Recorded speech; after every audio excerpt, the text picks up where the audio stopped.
বন্ধুরা, আজ আমরা ব্যাখ্যা করতে চলেছি সম্প্রতি মুক্তি পাওয়া সিনেমা রেড 2 নিয়ে, যা এইবার আরো বড় ধামাকায় এসেছে। তাই ভিডিওটা এখনই লাইক করে দাও। চল গল্পটা শুরু করি। সিনেমার শুরুতেই আমরা দেখি অময় পটনায়কের টিমকে, যারা রাজস্থানের এক বড় রাজার মহলে রেড মারতে যায়, কারণ রাজাও ট্যাক্স ফাঁকি দিয়েছিল। কিন্তু রাজা তো পেছনের রাস্তা দিয়ে তার সব টাকাও সোনা গাড়িতে ভরে বের করে দেয়, এমনকি অফিসারদের ভয় দেখাতে তাদের উপর গুলি চালানোর আদেশও দেয়। রাজা ভাবছিল এখন তার মাল কখনো ধরা পড়বে না, কিন্তু পটনায়ক তো আগেই এই ব্যাপারের জন্য প্রস্তুত ছিল। সে রাজার সব ট্রাক পেছনের রাস্তা দিয়ে আটকে দেয় এবং সব টাকা সিজ করে নেয়। এরপর যখন রাজা বিষয়টি জানতে পারে, সে তার একজন লোককে পটনায়কের সাথে ডিল করতে পাঠায়, যাতে তার টাকা সে ফেরত পেতে পারে। তখন সেই লোক পটনায়ককে জিজ্ঞেস করে, আপনাকে যত টাকা দরকার আমরা দিতে রাজি, শুধু সব টাকা ফেরত দিন। এতে পটনায়ক তাদের থেকে 2 কোটি ঘুষ চাইছে। টাকা আনো আর নিজের টাকা নিয়ে যাও, আর এই ডিল হয়ে যায়। এরপর আমরা দেখি তাজিকে, যিনি রেড 1 পটনায়কের টার্গেট হয়েছিলেন। তিনি এখনও জেলে আছেন, কারণ তিনি ইনকাম ট্যাক্স অফিসারকে মারার চেষ্টা করেছিলেন। এরপর বলা হয় যে রাজার কাছ থেকে ঘুষ নেয়ার অভিযোগে পটনায়কের বদলি হয় ভোজে এবং সে তার স্ত্রী ও মেয়েকে নিয়ে সেখানে চলে যায়। যদিও পটনায়কের উপর কারুর বিশ্বাস ছিল না যে সে ঘুষ নিতে পারে।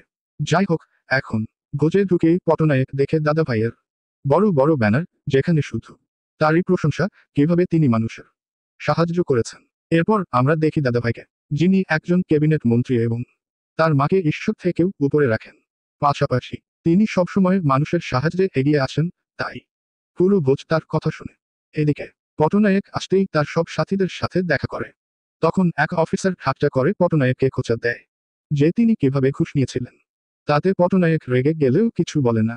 এরপর পটনায়ক পরের দিন তার পরিবার নিয়ে দাদাভাই এর ফাউন্ডেশন দেখতে যায়, যেখানে সে সন্দেহজনকভাবে সবকিছু লক্ষ্য করে এবং কিছু জিনিস নোট করে ফেলে। এরপর সে লোকদের থেকে দাদাভাইয়ের পুরো কাহিনী জানতে চায়, যে তিনি এত বড় মানুষ কিভাবে হলেন। তখন তারা বলে দাদাভাই অনেক মানুষকে সাহায্য করতেন, তাই সবাই মিলে তাকে নির্বাচনে দাঁড়াতে বলে। এবং যখন দাদাভাই সিএম এর কাছে তার দলের থেকে টিকিট চাইতে চান, তখন সিএম তাকে অপমান করে বের করে দেন, যার ফলে জনতার সমর্থনে দাদাভাই নির্দল প্রার্থী হয়ে নির্বাচনে দাঁড়ান এবং এমএলএ হয়েছেন। পাশাপাশি তিনি আরও অনেক এমএলএ নিজের সাথে জুড়ে নেন। তখন সিএম নিজের পার্টি বাঁচাতে দাদাভাইয়ের সাথেই হাত মেলাতে বাধ্য হন এবং এরপর দাদাভাইয়ের বিশাল সাম্রাজ্য গড়ে ওঠে এবং তিনি ক্যাবিনেট মন্ত্রী হয়েছেন। এটি শুনে পটনায়ক দাদাভাইয়ের ট্যাক্স সংক্রান্ত ফাইল বের করে দেখেন, যেখানে কোনো গড়বড় ছিল না। এবং পটনায়ক ভাবে, এত সৎ মানুষ কি হতে পারে যে একটুও গড়বড় না করে। এরপর সে দাদাভাইয়ের প্রতিটি এলাকা নজরে রাখে এবং এক ক্ষেত দেখে, যেখানে আখ কাটার পরও আখ দাঁড়িয়েছিল। তদন্ত করে জানা যায় দাদাভাই এই ক্ষেতের ফসল প্রতি বছর এভাবেই ফেলে দেন, কে জানে নিচে কি আছে। তখন পটনায়ক এই ক্ষেত তদন্ত করে এবং তারও মনে হয় নিশ্চয় নিচে কিছু আছে, তাই দাদাভাই শুধু এই জায়গার ফসল কাটতে দেন না। এরপর সিন শিফট হয় পটনায়ক এবং তার টিমে, যেখানে পটনায়ক সবাইকে জানায় যে তার বদলি এখানে কেন হয়েছিল। আসলে পটনায়ক আগেই দাদাভাই সম্পর্কে জেনে গিয়েছিল, তাই যখন সে রাজস্থানের রাজার বাড়িতে রেড মারে, তখন ইচ্ছাকৃতভাবে ঘুষ চায় যাতে তার নামে এই অভিযোগে তাকে কোথাও বদলি করা হয় এবং যেমনটা সে ভেবেছিল তাকে ভোজে বদলি করা হয়, যেখানে দাদাভাইয়ের রাজত্ব। এখন এখানে এসেই পটনায়ক প্রথমে দাদাভাইয়ের ফাউন্ডেশন নজরে রাখে, পাশাপাশি দাদাভাইয়ের সব প্রমাণ জড়ো করতে শুরু করে, যাতে সে তাকে হাতে নাতে ধরতে পারে। তখন পটনায়ক জানতে পারে যে দাদাভাই গরিব মানুষের নামে অনেক কোম্পানি খুলেছে ট্যাক্স ফাঁকি দেওয়ার জন্য। এইভাবেই পটনায়ক দাদাভাইয়ের বিরুদ্ধে অনেক প্রমাণ জমা করে তার সিনিয়রকে দেখায় এবং তার কাছ থেকে 30টি ওয়ারেন্টে সাইন করায় রেড মারার জন্য। এরপর সিন আবার বর্তমান সময়ে ফিরে আসে এবং সে তার টিমকে বলে যে আজ আমরা দাদাভাইয়ের বাড়িতে রেড মারতে যাব। এটা শুনে সবাই হতবাক হয়ে যায়, কিন্তু কেউ পটনায়ককে বারণ করতে পারে না, না হলে তাদের চাকরি যাবে। তারপর সবাই সরাসরি দাদাভাইয়ের বাড়িতে যায়, যেখানে দাদাভাই আগেই তাদের অপেক্ষায় ছিলেন এবং তিনি তাদের মুক্ত ছাড় দেন। যেভাবে খুশি রেড করো। এখন তারা রেড শুরু করে কিন্তু কিছুই পায় না। এরপর তারা সরাসরি দাদাভাইয়ের ফাউন্ডেশনে যায়, কিন্তু সেখানেও সবকিছু একদম পরিষ্কার ছিল। যদিও দাদাভাইয়ের বিরুদ্ধে কিছু বলার জন্য সেখানে উপস্থিত জনতা সব অফিসারকে মারতে চায়, কিন্তু দাদাভাই এসে তাদের থামিয়ে দেন এবং পটনায়ককে জানান যে তুমি যেদিন থেকে এখানে এসেছো আমরা সেদিন থেকেই তোমার উপর নজর রেখেছি। তাই তোমার আসার আগেই সবকিছু এখান থেকে সরিয়ে ফেলা হয়েছে। অর্থাৎ দাদাভাই পটনায়কের থেকেও এক কদম এগিয়ে। এমনকি দাদাভাই সেই আক্ষেপ থেকেও তার সব টাকা সরিয়ে অন্য কোথাও পাঠিয়ে দিয়েছেন। যা শুনে পটনায়ক প্রচণ্ড রেগে যায় এবং তারা সেখানে থেকে চলে যায়। এরপর পটনায়ক জানতে পারে যে একজন ক্যাবিনেট মন্ত্রীর বাড়িতে রেড মারার কারণে তাকে সাসপেন্ড করা হয়েছে এবং পটনায়ক চুপচাপ সেখানে থেকে চলে যায়। এদিকে আমরা দেখি তাজিকে, যিনি এখন প্যারোলে জেল থেকে বের হয়েছেন এবং তিনি তার লোককে বলছেন যে এই পটনায়ক এত সহজে চুপ করে বসবে না, সে নিশ্চয় কিছু বড় প্ল্যান করে এসেছে। এদিকে আমরা দেখি পটনায়ককে যে চিন্তায় বসে আছে এবং সে মনে করে যে দাদাভাইয়ের বাড়ি থেকে বের হওয়ার সময় একজন লোক তাকে একটা চিরকুট দিয়েছে যাতে লেখা ছিল নেহা রাথোরও। তাই পটনায়ক তার সম্পর্কে খোঁজ নিতে থাকে। এরপর কয়েকদিন এদিক ওদিক ঘোরাঘুরি পর পটনায়ক এমন কিছু জানতে পারে যা শুনে তার হুঁশ উড়ে যায়। আসলে নেহার রাথোরও একসময় দাদাভাইয়ের গার্লফ্রেন্ড ছিলেন, যিনি পরে আত্মহত্যা করেন। কিন্তু আসল সত্যি ছিল ভিন্ন। এই দাদাভাই গরিব মেয়েদের চাকরির প্রলোভন দেখিয়ে তাদের সঙ্গে ধর্ষণ করতেন, এমনকি তাদের ফাঁসিয়ে তাদের জমিও কম দামে কিনে নিতেন। আর মেয়েরা গরিব হওয়ায় কিছু বলতো না। এইভাবে যখন নেহা প্রতিবাদ করার চেষ্টা করে তখন দাদাভাই তাকে খুন করে, আত্মহত্যার রূপ দেয়। এরপর পটনায়ক বাকি মেয়েদের সাথে কথা বলে যদি তারা একবার দাদাভাইয়ের বিরুদ্ধে সাক্ষ্য দেয়, কিন্তু ভয় কেউই রাজি হয় না। এই সব কিছু পটনায়কের স্ত্রীও শুনে ফেলে। এদিকে আমরা দেখি দাদাভাইকে, যিনি এখনো এক মেয়ের সাথে ধর্ষণ করে, সেখানে থেকে চলে যান এবং মেয়েটি কিছু বলতে পারে না। এরপর পটনায়কের মাথায় একটা আইডিয়া আসে এবং সে একজন এমন উকিলের কাছে যায় যিনি পুরো দুর্নীতিপরায়ণ এবং টাকার জন্য সবকিছু করতে পারেন।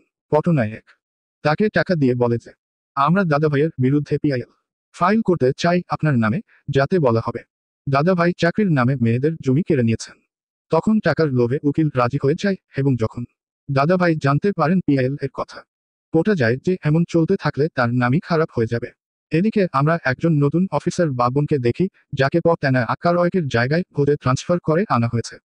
সে এসেই দাদাভাইয়ের তোষামোদ করতে শুরু করে, আপনি আমাকে টাকা খাওয়াতে থাকুন, আপনাকে কোনো সমস্যার মুখে পড়তে হবে না। এতে দাদাভাইও রাজি হয়ে যায়। পরদিন বাবনকে তার অফিসার এক তথ্য দেয়, যেটা আসলে পটানা আকারয়কই তাকে জানিয়েছিল। কাছেই এক বাড়িতে অনেক টাকা আছে, আর ওই বাড়ির মালিক দাদাভাইয়ের শত্রু। তাই সেখানে রেইড মারা উচিত। বাবন টাকার লোভে সেখানে রেইড মারে এবং অনেক টাকা উদ্ধার করে। সে খুব খুশি হয়, ভাবে অর্ধেক টাকা তার হবে। কিন্তু পরে জানা যায় ওই টাকাও দাদাভাইয়েরই ছিল, যেটা সে গোপনে রেখে দিয়েছিল। এ নিয়ে দাদাভাই বাবনকে তার বাড়িতে ডাকে, আর বাবন সত্যি জেনে দুঃখ প্রকাশ করে। সে দাদাভাইকে বলে, সরকার তো রেইড মারতেই থাকবে, আপনি বরং আমাকে আপনার সব এলাকা সম্পর্কে বলে দিন, আমি সেখানে কখনো রেইড মারব না। কিন্তু দাদাভাই কিছুই বলেন না এবং চুপচাপ তার সমস্ত টাকা ভোজ থেকে অন্যত্র স্থানান্তর করতে থাকে। তবে পটানা আকারয়ক আগেই নজর রেখেছিল, তাই সে কয়েকটি জায়গায় ট্রেড করিয়ে দাদাভাইয়ের কিছু টাকা জব্দ করিয়ে দেয়। এরপর এক বড় প্রকাশ ঘটে, দাদাভাইয়ের ব্যক্তিগত সহকারী পটানা আকারয়কে সব তথ্য দিচ্ছিল। সে ছিল দুর্নীতিগ্রস্ত, কিন্তু পটানা আকারয়ক তাকে একান্তে ডেকে তার বিবেক জাগিয়ে তোলে। তারপর থেকেই সে পটানা আকারয়কের হয়ে কাজ করছিল।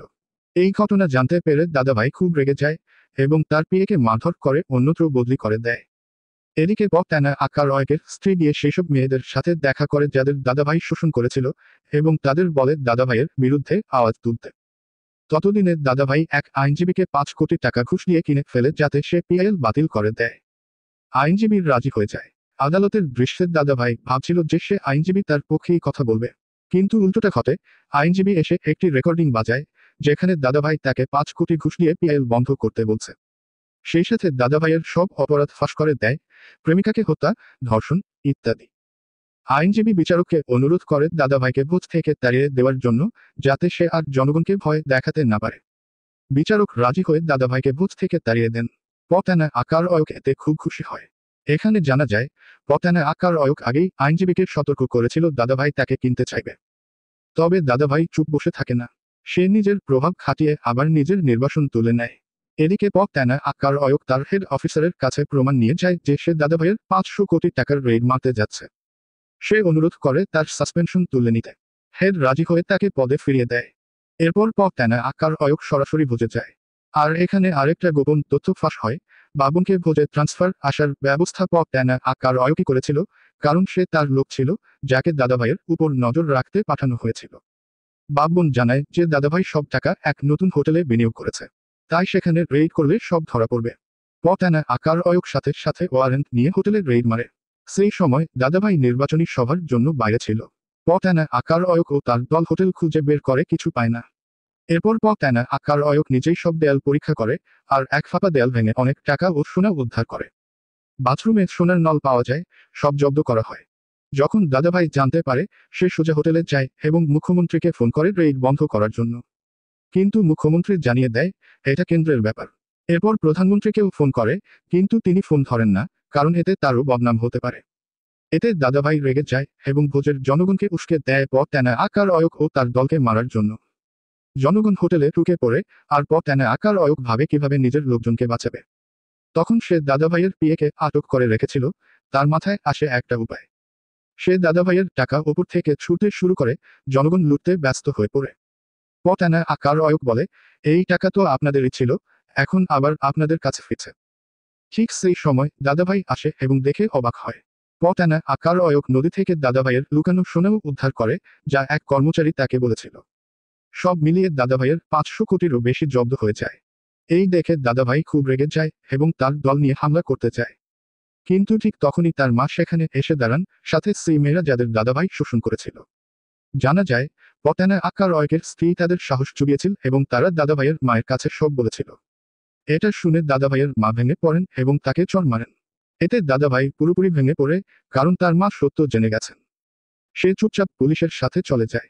এরপর ট্যানা আকার অয়ক সেই বৃদ্ধ লোকটার সাথে দেখা করে, যিনি তাকে নেহা নামক একটি চিঠি দিয়েছিলেন।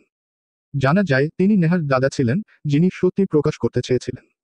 শেষ দৃশ্যে দেখা যায় দাদাভাই এখন জেলে আছে এবং ট্যানা আকার অয়কের ওপর রাগ করছে। তখন তার কাছে তালজি আসে, যার প্যারোল শেষ হয়ে গেছে। অর্থাৎ এখন তারা দুজনে মিলে ট্যানা আকার অয়কের বিরুদ্ধে প্রতিশোধ নিতে চায়।